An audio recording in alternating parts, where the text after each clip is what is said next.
¿Alguna vez has sentido que algo extraño invade tu hogar sin razón aparente? La Biblia nos advierte: no deis lugar al diablo. Efesios 4:27. Esta instrucción no es simbólica, es literal. El enemigo no siempre entra por la puerta grande, muchas veces lo hace a través de objetos aparentemente inofensivos colocados por personas con intenciones ocultas. Las Escrituras nos muestran que tanto en el Antiguo como en el Nuevo Testamento, los objetos consagrados al mal fueron usados para traer destrucción, confusión y enfermedad sobre los hogares. Hoy profundizaremos en una verdad inquietante. Existen elementos que las brujas y agentes del enemigo colocan intencionalmente en tu casa para afectarte espiritualmente. Te mostraremos cómo identificarlos y eliminarlos con autoridad espiritual. Revelaremos los pasos para proteger tu hogar según la palabra de Dios. ¿Estás listo para entender lo que Dios tiene reservado para ti cuando limpias tu entorno de toda obra del maligno? Hay casas en las que todo parece ir bien, hasta que de repente la armonía se rompe. Discusiones sin motivo, enfermedades que no cesan, insomnio inexplicable, una presencia pesada que se siente aunque nadie más esté ahí. Y entonces uno se pregunta: ¿qué cambió? ¿Qué se rompió en el ambiente espiritual? La respuesta muchas veces no está en lo visible, sino en lo espiritual, y más específicamente en lo que sin saberlo hemos dejado entrar. La Biblia lo advierte de forma contundente: no deis lugar al diablo. Efesios 4:27. Este no es un simple consejo, es una advertencia urgente para proteger nuestras vidas, nuestras familias y nuestras casas de cualquier acceso que el enemigo pueda aprovechar. Porque lo cierto es que no todo lo que se introduce en un hogar llega solo con intenciones humanas. Hay objetos que portan cargas, pactos y maldiciones. Objetos aparentemente inofensivos que han sido utilizados por brujas y agentes del mal para abrir puertas en el mundo espiritual. Desde los tiempos más antiguos, los objetos han sido utilizados como instrumentos de conexión espiritual. Dios mismo instruyó a Moisés sobre la construcción del tabernáculo con elementos específicos que reflejaban santidad, pureza y comunión. El arca del pacto, por ejemplo, no era solo una caja, era el lugar donde la presencia de Dios habitaba entre su pueblo. Pero así como hay objetos sagrados que traen bendición, también existen objetos profanos que cargan maldición. En el libro de Josué encontramos una historia que ilustra este principio de manera estremecedora. Acán, miembro del pueblo de Israel, desobedeció las instrucciones de Dios tras la conquista de Jericó.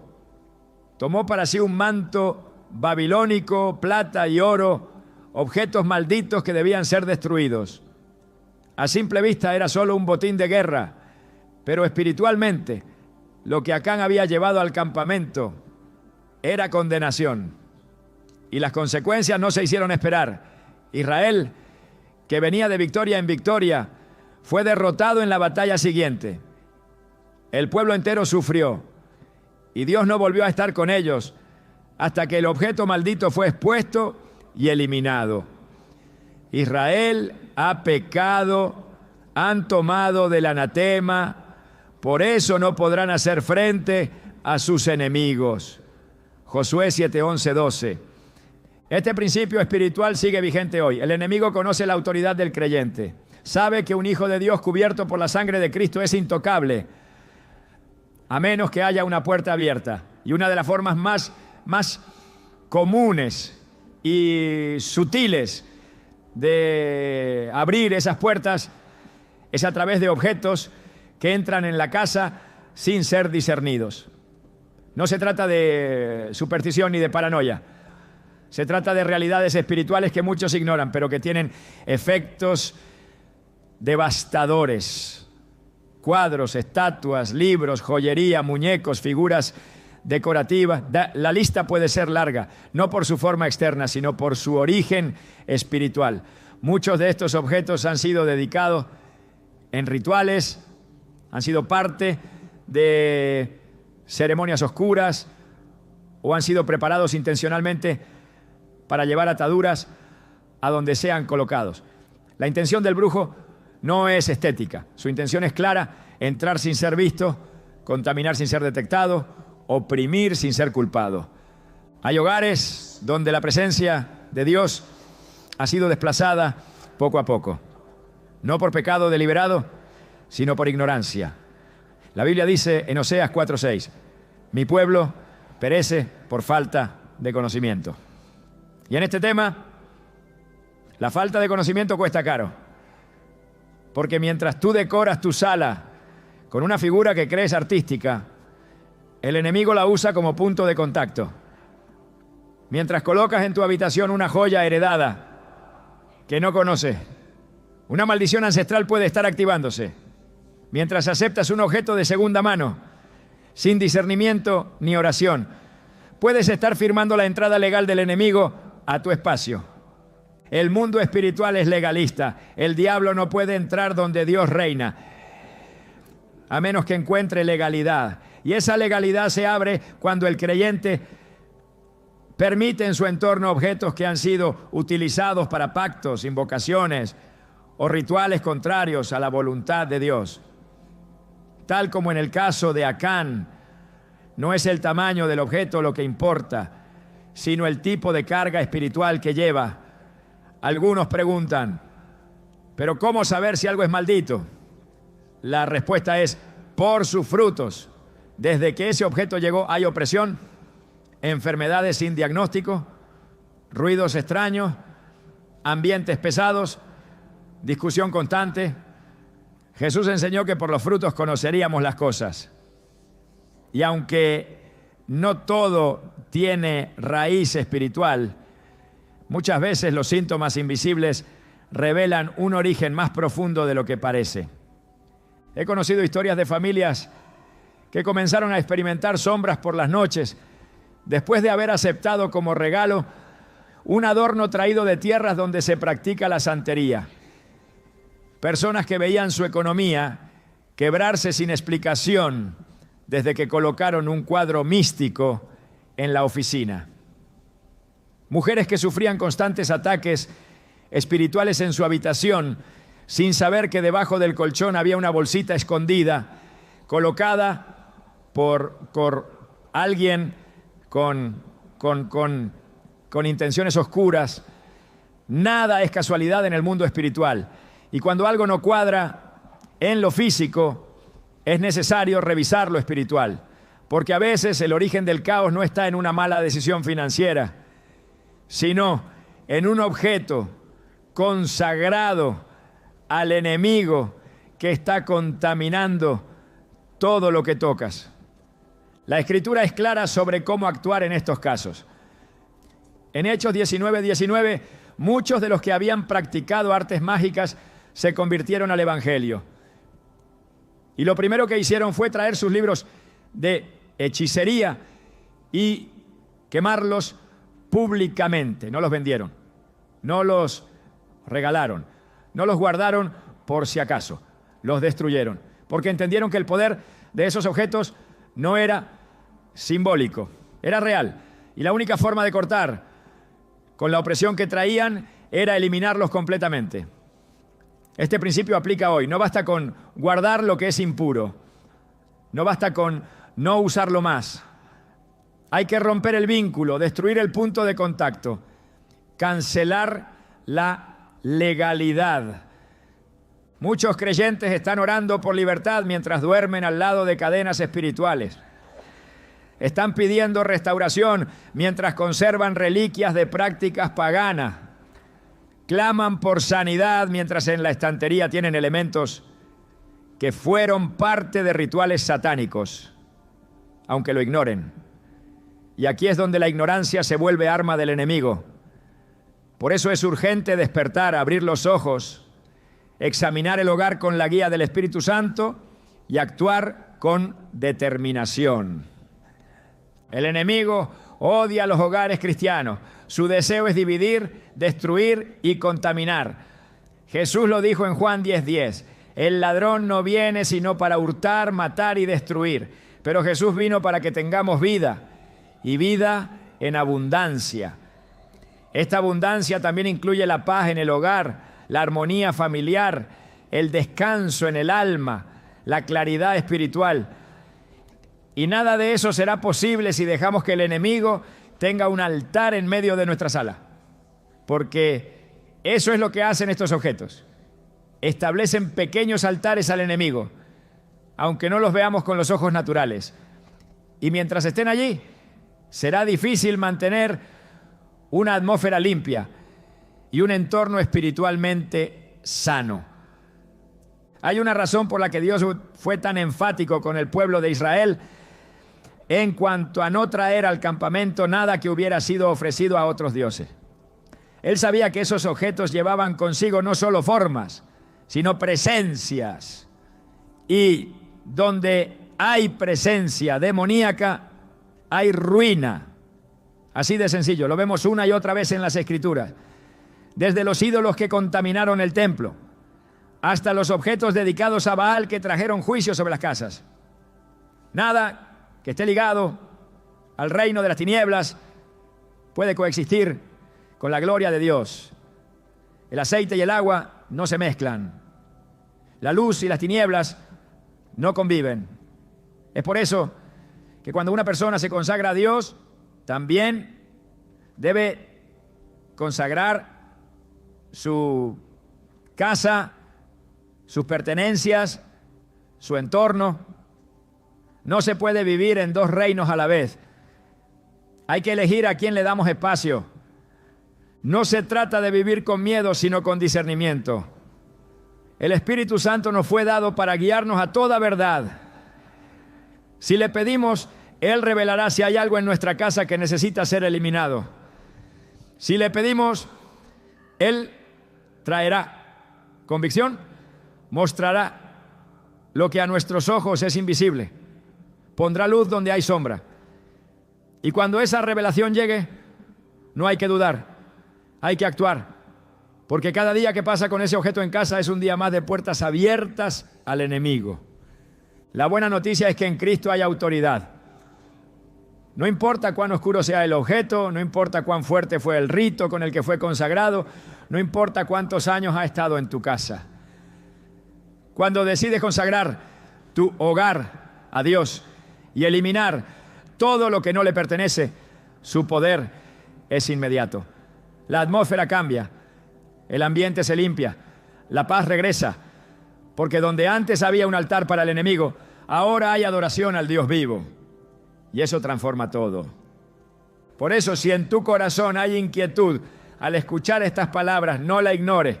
Es posible que el Espíritu Santo esté comenzando a mostrarte algo. Es posible que esté trayendo a tu memoria un objeto, un regalo, una decoración que siempre te pareció extraña. No lo ignores, no lo racionalices. Pide discernimiento, ora, y cuando lo identifiques, actúa. Tu hogar no está diseñado para ser depósito de maldición. Tu casa es terreno sagrado. Es espacio para la presencia de Dios, no para la opresión espiritual. El primer paso hacia la libertad es la conciencia. Y ahora que sabes que estos objetos pueden ser portales, ahora que entiendes que el enemigo puede usarlos para establecerse en tu espacio, tienes el poder de decidir. Como Josué dijo al pueblo, escoge hoy a quién servirás.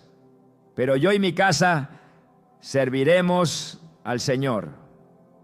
Josué 24:15. Que esa sea también tu declaración. En el reino espiritual nada es inocente.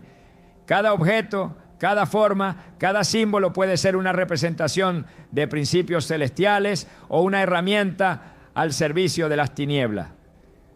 La palabra de Dios es clara en cuanto a la presencia de imágenes y figuras que representan realidades espirituales, tanto en el cielo como en la tierra. En el libro del Éxodo, Dios ordenó a Moisés esculpir querubines sobre el arca del pacto y sobre las cortinas del tabernáculo.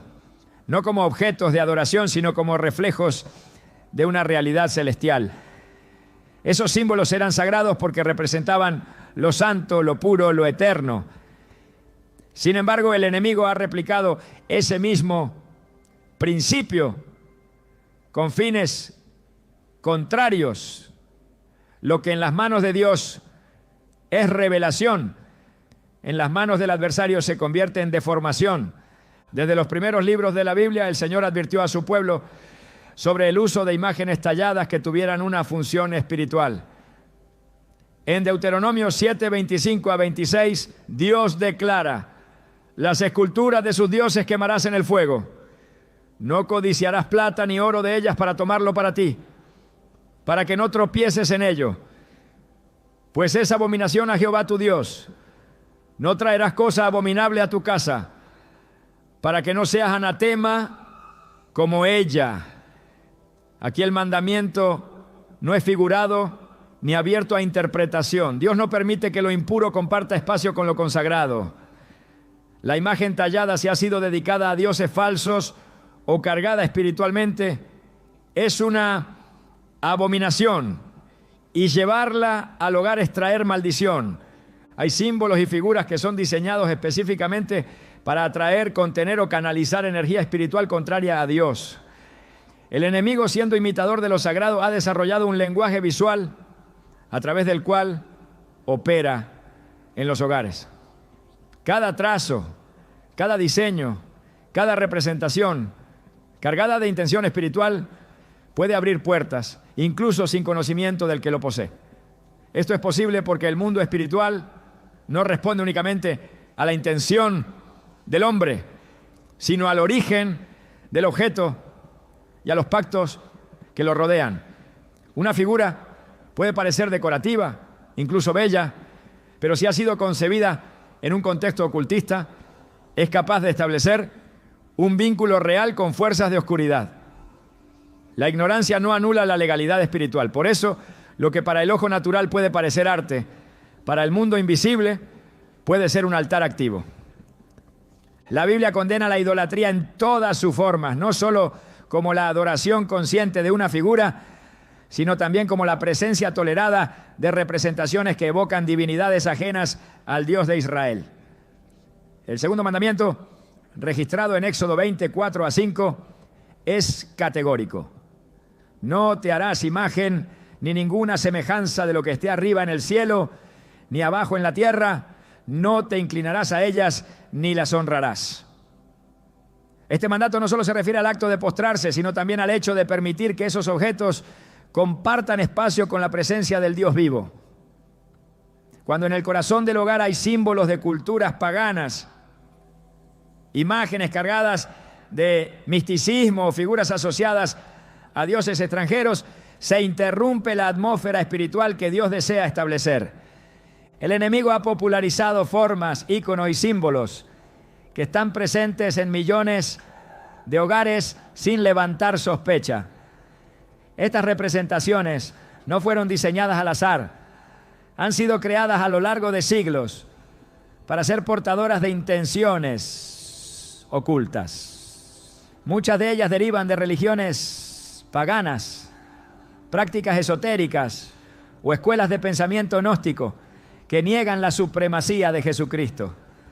Su presencia en un entorno cristiano no es inofensiva, es una contradicción espiritual que afecta el fluir de la oración, contamina el ambiente y da acceso legal al adversario. La idolatría no necesita veneración para ser efectiva, basta con la presencia tolerada. En el libro de 2 Reyes 23, el rey Josías llevó a cabo una reforma profunda en Israel, destruyendo ídolos, derribando altares y eliminando todo objeto que pudiera usarse como instrumento de culto falso. Él no permitió que quedaran vestigios de aquello que ofendía a Dios. Esta actitud no fue extremista, fue obediente. La presencia de símbolos profanos en Jerusalén no solo era una afrenta a Dios, era la causa de la decadencia espiritual del pueblo. Josías entendió que no se puede esperar bendición mientras se tolera lo maldito. Esta misma verdad aplica a la del creyente. No se puede edificar un altar de oración mientras en el mismo espacio se encuentran representaciones de entidades contrarias al reino. Las figuras asociadas con animales míticos, criaturas con múltiples ojos, formas geométricas específicas o deidades antiguas no son meramente ilustraciones artísticas, son puertas abiertas. Algunas han sido utilizadas durante siglos en prácticas de invocación, en rituales de iniciación o en ceremonias dedicadas al ocultismo. La forma puede cambiar, el nombre puede variar, pero la raíz espiritual permanece. Traer una figura como esa al hogar, aunque sea por curiosidad o por aprecio estético, es introducir un agente de contaminación espiritual. Y esa contaminación no permanece pasiva. Afecta la atmósfera, genera resistencia a la oración, interfiere con la adoración, alimenta pensamientos oscuros y en muchos casos establece ciclos de confusión, opresión o estancamiento. El pueblo de Dios está llamado a ser santo, apartado, radicalmente diferente en su manera de vivir, de hablar, de vestir y también de decorar. No se trata de vivir con temor, sino con discernimiento. El creyente no puede permitir que figuras cuya fuente espiritual proviene de la oscuridad tengan un lugar en su mesa, en su repisa o en su dormitorio. Lo que entra en el hogar afecta el ambiente del alma. Lo que decora las paredes moldea lo que habita el espíritu. Por eso Pablo instruyó a los corintios diciendo: ¿y qué acuerdo hay entre el templo de Dios y los ídolos? Porque vosotros sois templo del Dios viviente. 2 Corintios 6:16. Si el cuerpo es templo, cuanto más lo es el hogar que el creyente consagra al Señor. La influencia espiritual de las figuras va más allá de lo visible. Algunas son portadoras de maldiciones generacionales. Otras son utilizadas como anclas para establecer vigilancia espiritual demoníaca.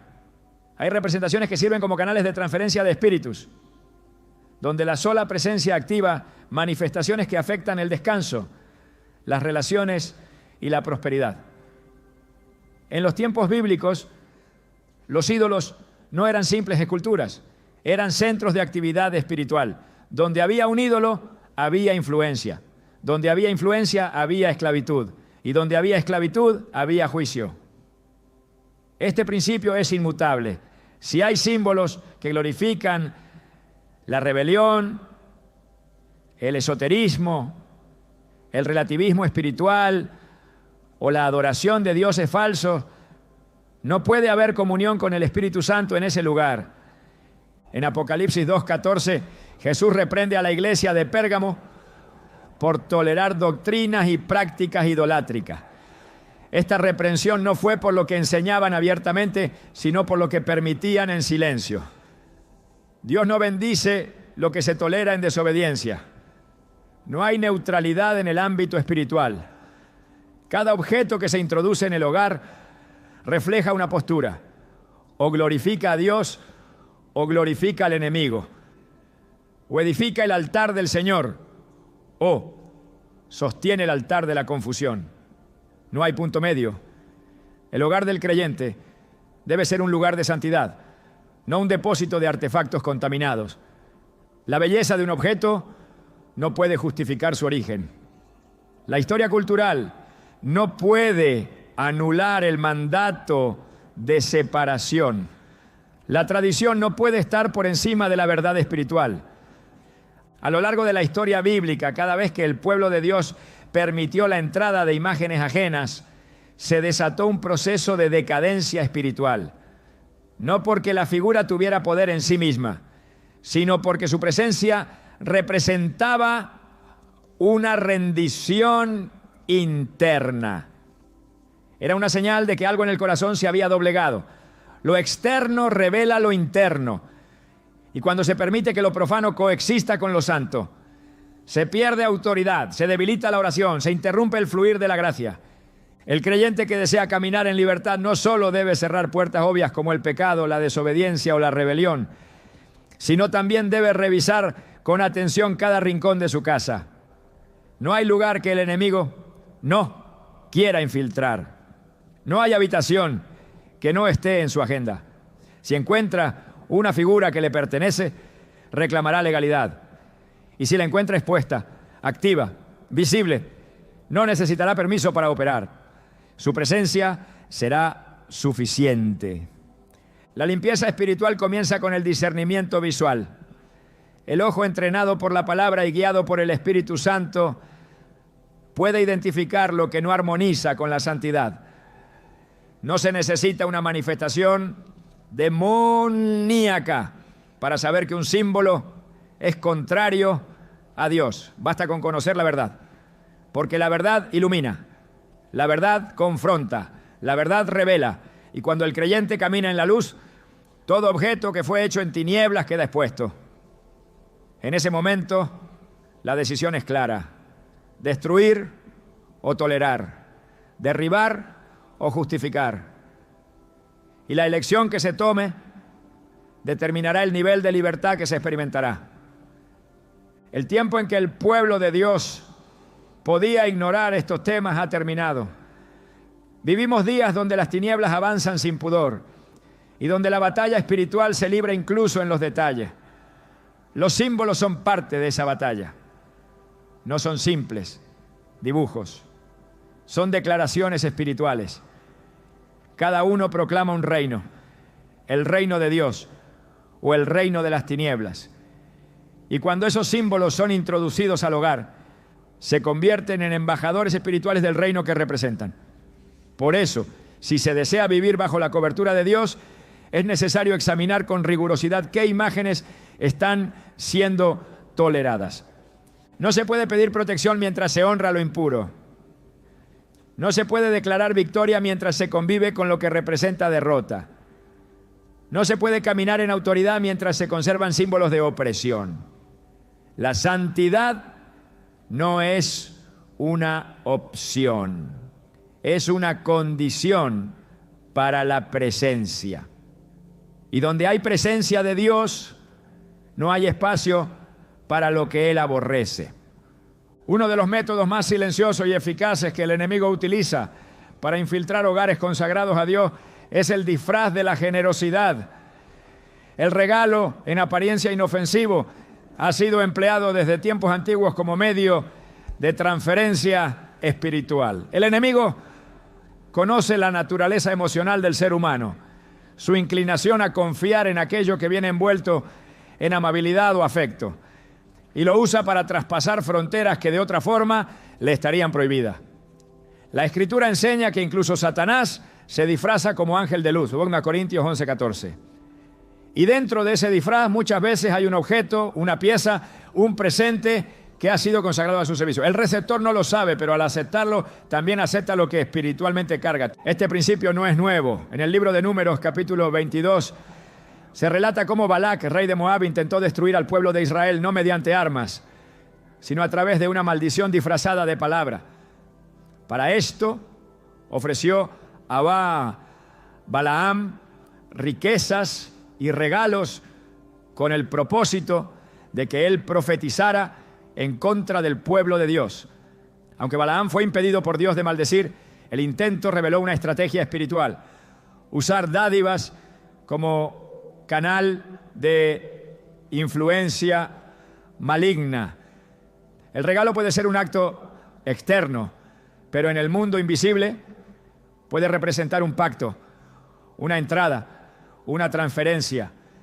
En muchas culturas donde se practican rituales ocultistas, los objetos que se consagran para mal son ofrecidos con la intención de ser entregados a la víctima. Estos objetos no necesariamente tienen un aspecto oscuro o intimidante. Pueden ser pulseras, joyas, piezas decorativas, libros, tejidos, instrumentos musicales, muñecos artesanales o incluso alimentos.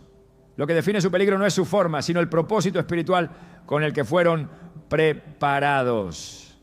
La brujería opera mediante la transferencia. Un objeto tocado, ungido o ritualizado puede portar una carga espiritual que, al entrar a la casa del creyente, comienza a establecer opresión, enfermedad, confusión o conflicto. La víctima no lo nota de inmediato, todo comienza con pequeños cambios. Una oración que ya no fluye igual, una paz que comienza a desvanecerse, un peso en el ambiente que se vuelve constante. La raíz muchas veces está en aquello que fue recibido sin discernimiento. La Biblia enfatiza la necesidad de evaluar el origen de lo que se recibe. En el 1 Juan 4:1 se exhorta: amados, no creáis a todo espíritu, sino probad los espíritus si son de Dios.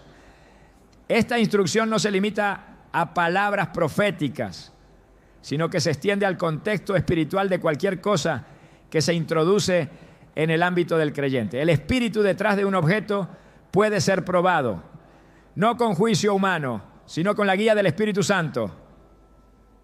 El creyente debe desarrollar una sensibilidad espiritual que le permita discernir más allá de lo visible, porque no todo lo que brilla trae bendición y no todo lo que se ofrece nace del amor. La astucia del enemigo se manifiesta precisamente en que sabe disfrazar lo impuro de pureza, sabe presentarse en formas que no despiertan sospecha. En el contexto de regalos esto se vuelve especialmente efectivo. Cuando alguien recibe un objeto como muestra de aprecio, su corazón se abre. Ese acto de apertura, aunque emocional, tiene consecuencias espirituales.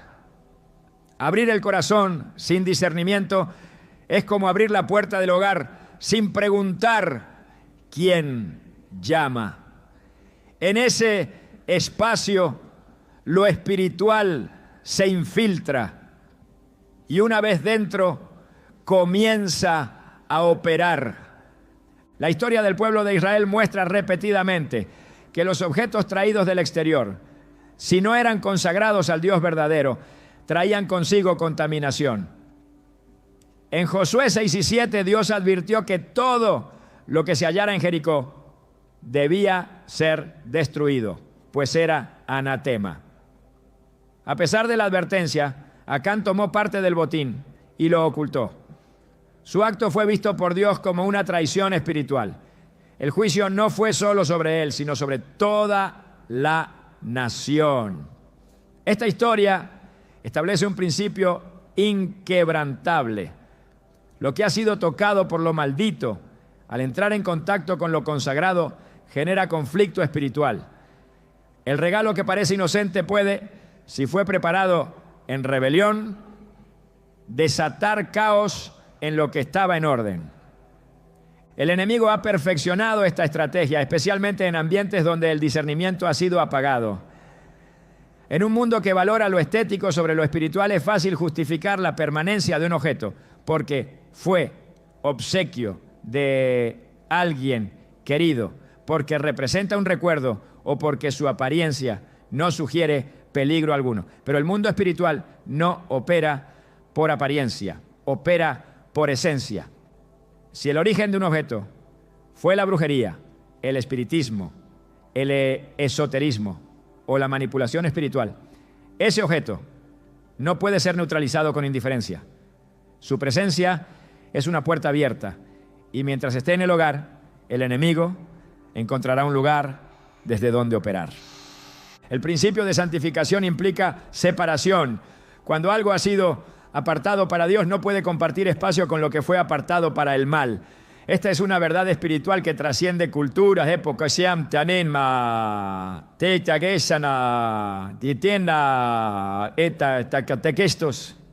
La casa del creyente es un santuario, es un lugar que debe reflejar la presencia de Dios. Permitir que objetos ritualizados o espiritualmente contaminados entren, aunque sea a través de un regalo, es romper el cerco espiritual. No por ignorancia, sino por falta de vigilancia. Por eso Jesús enseñó en Mateo 24:43. Si el padre de familia supiera a qué hora habría de venir el ladrón, velaría y no dejaría minar su casa. Esta vigilancia debe ser constante. Y en la era de la mezcla, de la globalización espiritual, de los adornos sin origen claro, la vigilancia debe ser aún más aguda. Aceptar un regalo cargado espiritualmente puede equivaler, en términos bíblicos, a hacer alianza con lo oculto. No siempre de manera consciente, pero sí efectiva. En el Antiguo Testamento, cuando el pueblo de Dios recibía bienes de naciones paganas sin consagrarlos al Señor, esos bienes terminaban por contaminar el campamento. El oro, la plata, las vestiduras, incluso los utensilios, si habían sido usados en contextos idolátricos, debían ser purificados o destruidos. No había espacio para el sentimentalismo. La limpieza espiritual era prioritaria porque la santidad era una condición para la presencia de Dios. El creyente no está llamado a juzgar a quien entrega el regalo, sino a evaluar el contenido espiritual de lo que se recibe. No todo regalo es una bendición. Algunos, aunque ofrecidos con sonrisas, son portadores de maldición. Y el hecho de que provengan de personas cercanas no exime su influencia. El enemigo no siempre usa extraños. A menudo opera a través de los vínculos más próximos, sabiendo que ahí se encuentra menor resistencia. Pero donde hay discernimiento, hay defensa. Y donde hay obediencia, hay victoria. Cada objeto que entra en el hogar debe ser sometido a la luz de la palabra y a la guía del Espíritu. No por legalismo, sino por protección. La atmósfera espiritual del hogar no debe ser alterada por lo que otros consideran inofensivo. Porque lo que se recibe sin filtro puede volverse un canal de opresión. Y una vez dentro, la carga espiritual no se detiene hasta que se rompe su legalidad. La responsabilidad del creyente es velar. Velar no solo en la oración, sino también en la revisión constante de todo lo que entra en su entorno. Así como el sacerdote del antiguo pacto examinaba minuciosamente cada ofrenda, cada utensilio y cada vestidura del templo. El cristiano debe examinar con igual celo lo que se incorpora a su casa. La santidad no se conserva por accidente, se preserva mediante decisiones conscientes y firmes. No se puede orar por paz en un lugar donde se tolera la presencia de lo maldito. Los regalos cargados espiritualmente no se neutralizan con indiferencia ni con ignorancia. Se neutralizan con la verdad, con la luz y con la autoridad delegada en el nombre de Jesús. Pero lo primero es identificarlos. Lo segundo, no justificar su permanencia. Y lo tercero, actuar con diligencia espiritual.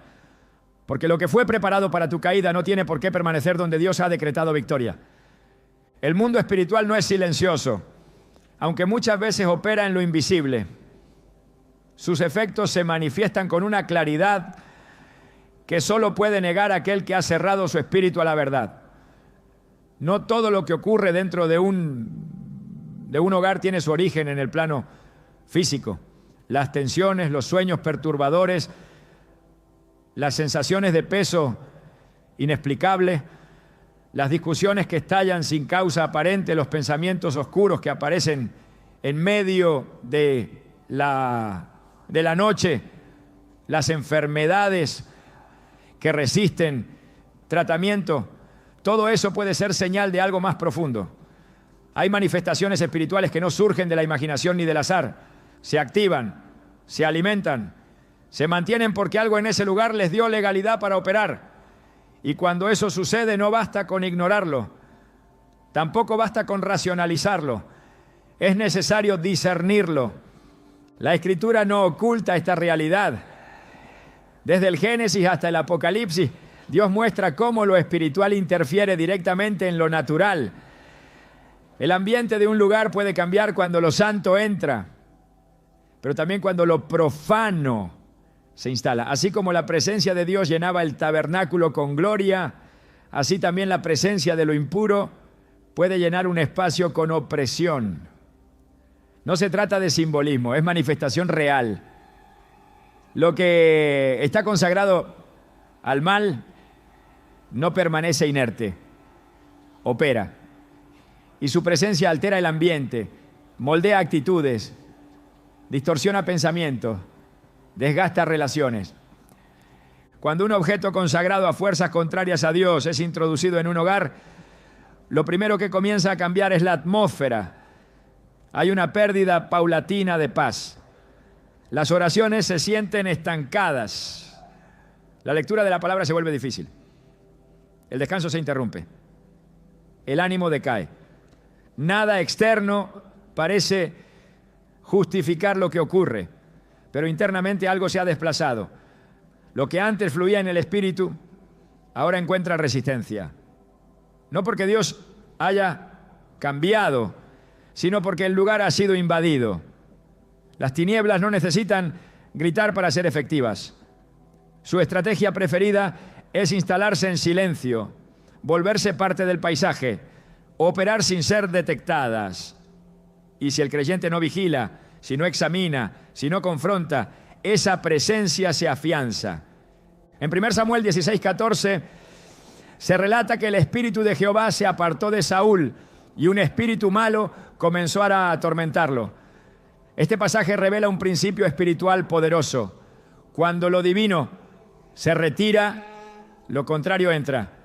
No puede haber vacío. No existe tal cosa como un ambiente espiritualmente neutro.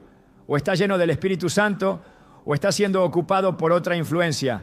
Y lo que determina qué espíritu opera en un lugar no es la apariencia externa del hogar, sino su contenido espiritual. ¿Qué se tolera? ¿Qué se permite?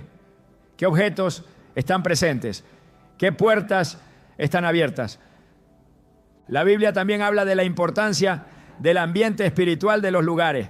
En el caso del profeta Eliseo, se construyó una habitación específica para que él pudiera descansar y orar con libertad.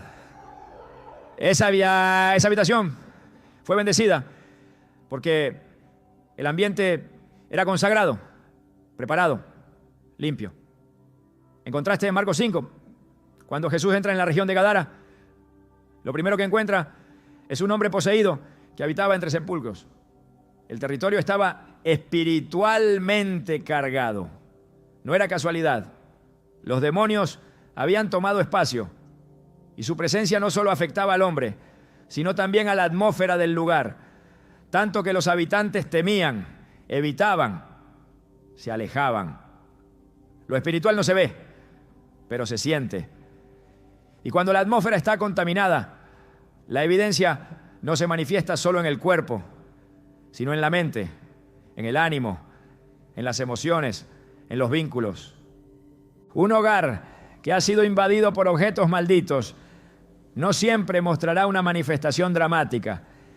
El enemigo sabe cuándo debe esconderse. Su propósito es permanecer el mayor tiempo posible sin ser desalojado. Por eso se manifiesta con síntomas que se atribuyen fácilmente al estrés, a las emociones, a las circunstancias. Pero tras el velo de lo aparente hay un espíritu que opera, la opresión nocturna, la sensación de que alguien observa, los susurros en la oscuridad, las sombras que cruzan el pasillo, los olores sin fuente natural, los aparatos eléctricos que se encienden solos, los animales que reaccionan sin explicación. Todo eso puede ser señal de que algo no fue bienvenido, pero entró. Y si entró es porque encontró una puerta. No se trata de superstición, se trata de principios espirituales. En Hechos 19, 11 a 12, Dios hacía milagros extraordinarios por medio de Pablo. Incluso pañuelos y delantales que él tocaba eran llevados a los enfermos y las enfermedades se iban. Pero no solo las enfermedades, también los espíritus malos salían. Si un objeto puede ser cargado de unción, también puede ser cargado de maldad. Lo que ha sido consagrado a las tinieblas transporta consigo esa carga. Y una vez dentro del hogar se convierte en un centro de actividad. No siempre se necesita un ritual satánico para provocar esto. A veces basta con un símbolo, una figura, un amuleto. Si ha sido creado con un propósito contrario al reino, ya es suficiente. El enemigo sabe esconderse en lo cotidiano. Se disfraza en lo estético, en lo cultural, en lo simbólico. Pero su presencia no puede permanecer oculta por siempre. Lo espiritual termina manifestándose.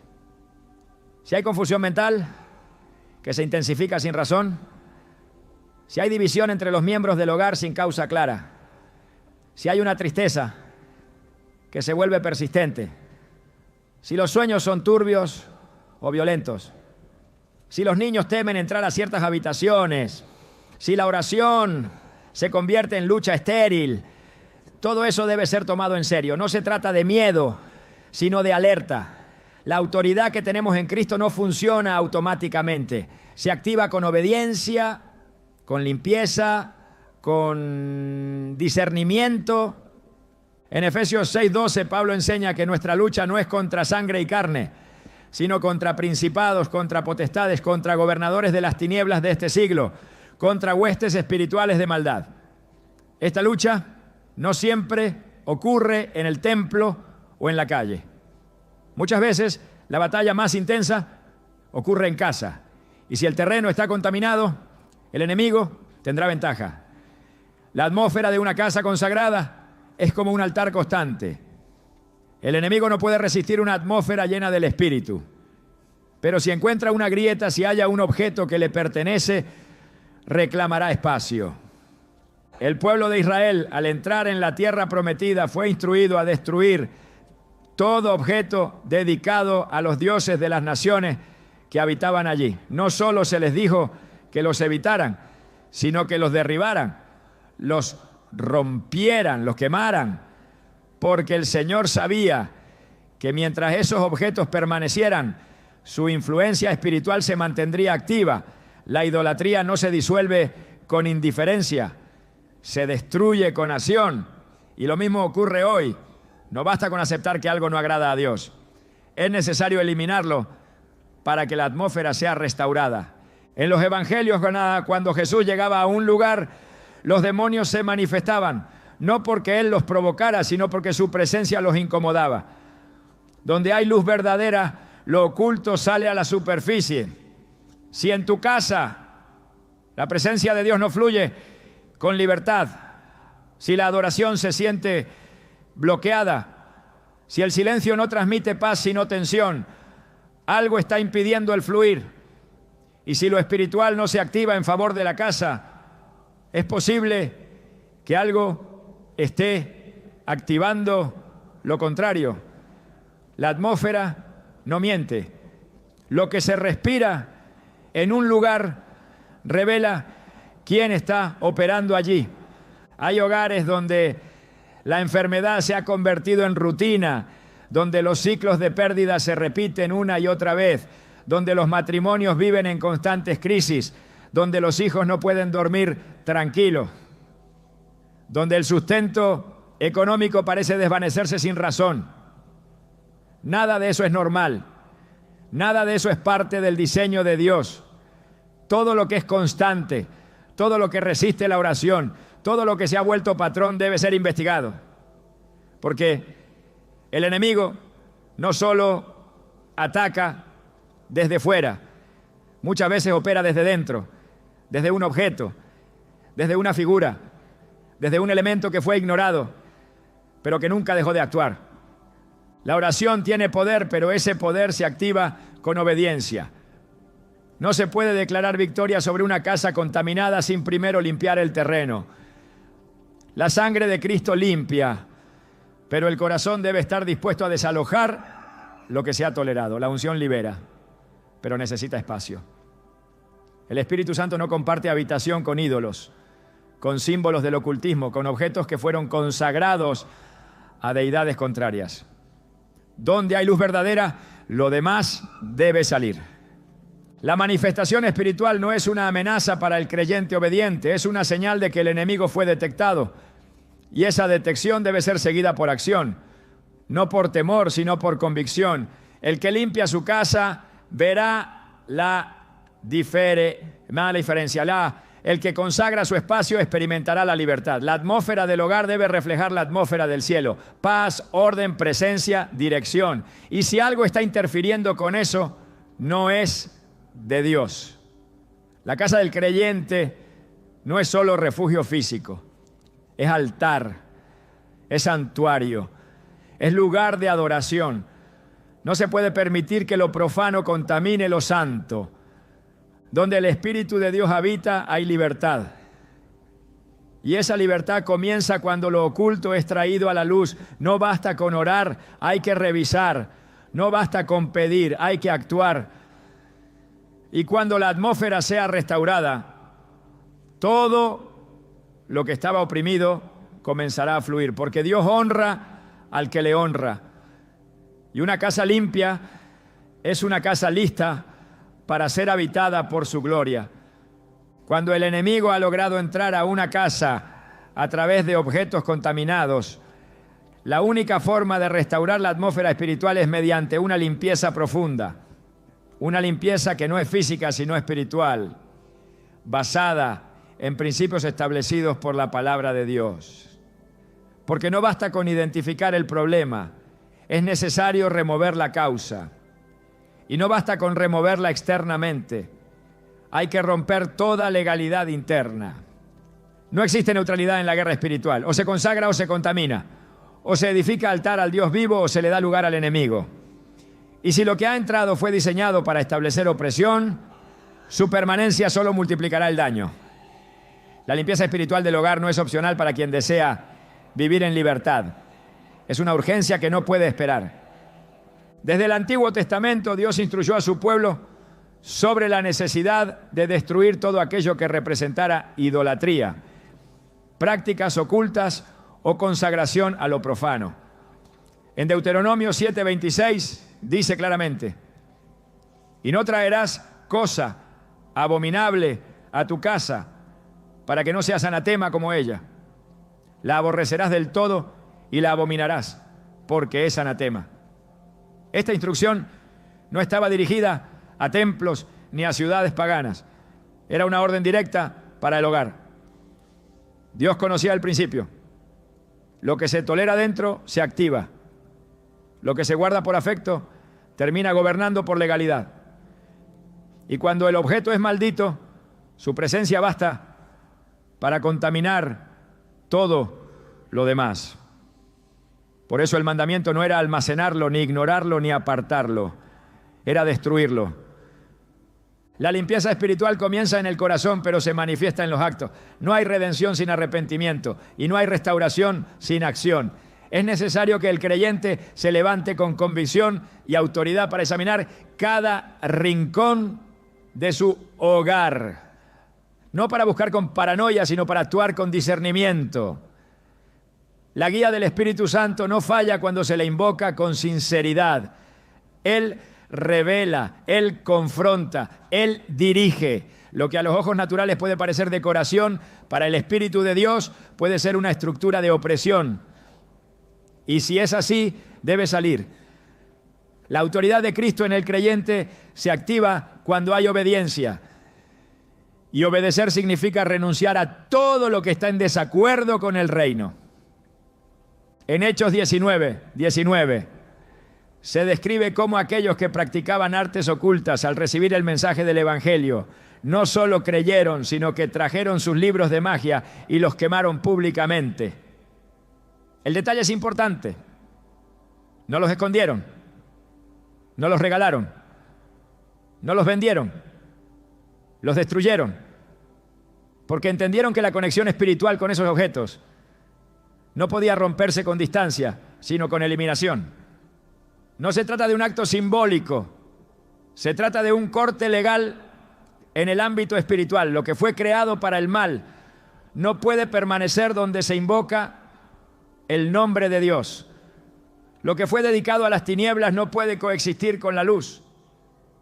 Y lo que representa una alianza con el enemigo debe ser desarraigado sin demora. El hogar debe ser revisado habitación por habitación, con oración, con la palabra en mano y con autoridad espiritual. Cada objeto, cada imagen, cada libro, cada símbolo, cada elemento decorativo debe ser examinado bajo la luz del Espíritu. Si su origen es dudoso, si su simbolismo es esotérico, si fue traído de contextos ritualistas o si genera inquietud en el espíritu, su lugar no es en el hogar del creyente. Lo que no glorifica a Dios no tiene cabida. Y lo que sirve como canal para el enemigo debe ser removido sin contemplación. No se trata de temer, sino de limpiar. La limpieza espiritual no es un acto de desesperación, sino una declaración de pertenencia. El creyente que limpia su casa está diciendo: este territorio le pertenece al Señor. Y esa declaración tiene peso en el mundo espiritual. Donde antes había legalidad para la opresión, ahora hay protección por el pacto. Donde antes había acceso para el mal, ahora hay cobertura divina. La atmósfera cambia cuando la presencia de Dios encuentra un espacio preparado. Y ese espacio se prepara con obediencia radical. La oración que acompaña este proceso no es cualquier oración. Es una proclamación de autoridad, es un clamor por santidad, es una confesión de entrega. El creyente no ora para ver si algo sucede. Ora porque tiene la certeza de que el poder de Dios ya ha sido liberado. En Santiago 5:16 está escrito: la oración eficaz del justo puede mucho. Esa oración, unida a la acción, es capaz de romper cadenas invisibles, desalojar presencias oscuras y restaurar el fluir del Espíritu en cada ambiente del hogar. El aceite, símbolo bíblico de consagración, puede ser utilizado como señal profética, no por superstición, sino por fe. En Éxodo 40, Dios mandó ungir con aceite todo el tabernáculo, cada utensilio, cada espacio. No por ritualismo, sino por santificación. Y ese principio puede ser aplicado al hogar. Una vez que los objetos contaminados han sido removidos, el lugar debe ser consagrado. No basta con vaciar, hay que llenar. No basta con sacar lo profano. Hay que invitar lo santo. Y esa invitación se hace con oración, con adoración, con palabra, con presencia constante de Dios. Porque un espacio limpio es una victoria momentánea, pero un espacio lleno de Dios es una victoria permanente. La limpieza espiritual también exige que el corazón del creyente permanezca vigilante. No basta con limpiar una vez. La vigilancia debe ser continua. Jesús lo expresó claramente en Mateo 12:43-45, cuando habló del espíritu inmundo que sale del hombre y al no encontrar lugar donde habitar, regresa y encuentra la casa barrida, adornada pero vacía. El resultado fue peor que el estado inicial. ¿Por qué? Porque la limpieza sin llenura es invitación al retroceso. Por eso, después de limpiar el hogar de todo objeto maldito, el creyente debe establecer un altar de adoración en su casa. No un objeto físico, sino una vida consagrada, una atmósfera constante de oración, un ambiente que refleje el carácter de Dios, donde su palabra es leída, su nombre exaltado y su voluntad obedecida. La limpieza espiritual también rompe ciclos, porque muchas veces lo que opera en una casa afecta a generaciones. El enemigo no solo busca destruir el presente, sino sembrar patrones en los que habiten los hijos y los nietos. Pero cuando se rompen los vínculos espirituales con lo maldito, también se rompe el ciclo de opresión. El hogar se convierte en refugio, en escuela de fe, en plataforma de bendición para los que vienen después. Y esa transformación comienza con un acto firme: remover lo que no debe estar. El enemigo teme a un creyente que limpia su casa, porque sabe que esa limpieza es más que simbólica, es profética. Es una señal de que la autoridad ha sido retomada, de que el terreno ya no está disponible, de que el altar ha sido restaurado, de que la gloria de Dios puede descender, y donde la gloria habita, el enemigo huye, porque no hay pacto demoníaco que resista la presencia del Altísimo. No hay objeto maldito que prevalezca ante el fuego de la santidad. Por eso la limpieza espiritual del hogar no es solo una práctica, es una declaración de guerra, es una manifestación de fe, es un acto de obediencia que abre las puertas a la restauración, a la paz, a la libertad verdadera. Lo que se limpia en lo físico repercute en lo espiritual. Lo que se desecha en obediencia provoca movimiento en los cielos. Y lo que se consagra con sinceridad establece un nuevo nivel de cobertura, de protección y de comunión con el Espíritu de Dios. El poder para cerrar toda puerta al enemigo no proviene del esfuerzo humano ni de una fórmula religiosa, sino de la autoridad que Dios ha delegado en aquellos que caminan bajo su pacto. Esa autoridad no es simbólica ni teórica, es real, operativa, activa en el ámbito espiritual. Jesús fue claro cuando declaró: he aquí, os doy autoridad de hollar serpientes y escorpiones, y sobre toda fuerza del enemigo, y nada os dañará. Lucas 10:19. No habló de una posibilidad futura, sino de una autoridad presente. Y esa autoridad no está sujeta a emociones, sino al entendimiento del lugar que el creyente ocupa en Cristo. Una vez que el hogar ha sido limpiado, que los objetos malditos han sido removidos, y que la atmósfera ha sido restaurada, es necesario afirmar la posición espiritual desde la cual se gobierna. Porque todo lo que se cierra en la tierra será cerrado en el cielo. Pero cerrar espiritualmente no es repetir palabra, es ejecutar legalidad divina, es establecer límites invisibles que el enemigo no puede transgredir. Y esos límites se trazan con obediencia, con santidad, con comunión profunda con Dios. Donde hay sumisión a su voluntad, hay respaldo de su trono. La autoridad fluye desde esa alineación.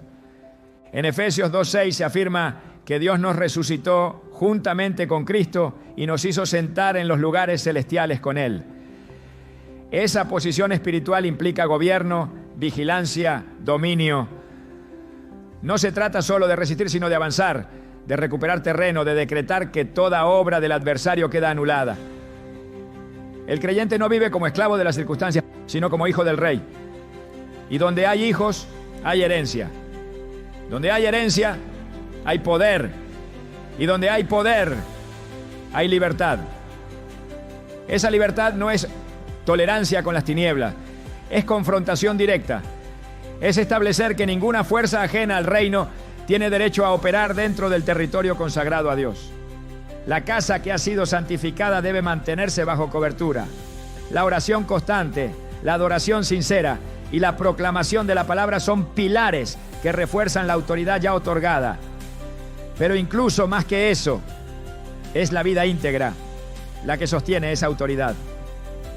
No se puede ejercer dominio espiritual con puertas abiertas al pecado.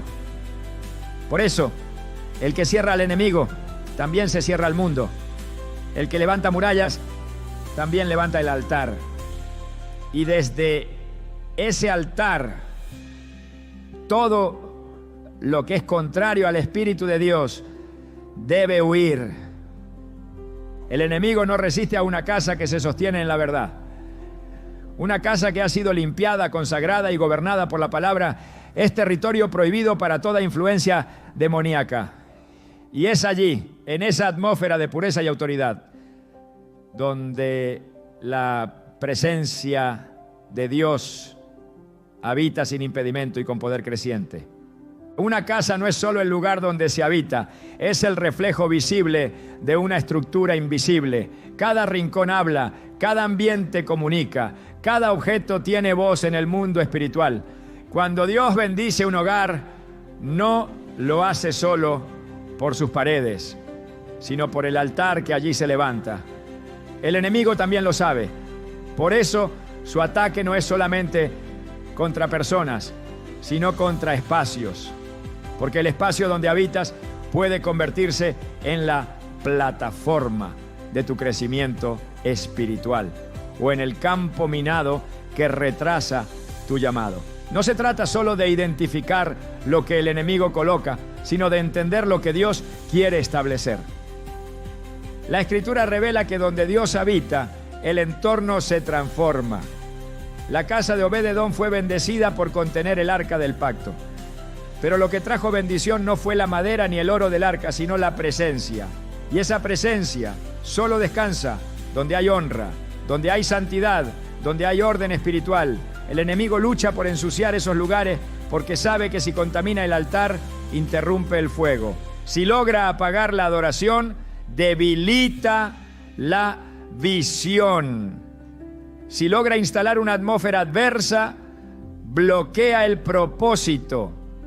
No es un ataque al azar, es una estrategia dirigida. Por eso, más allá de limpiar, de identificar o de cerrar puertas, hay un llamado superior: construir un hogar donde Dios se deleite. No solo un lugar sin maldición, sino un lugar lleno de gloria.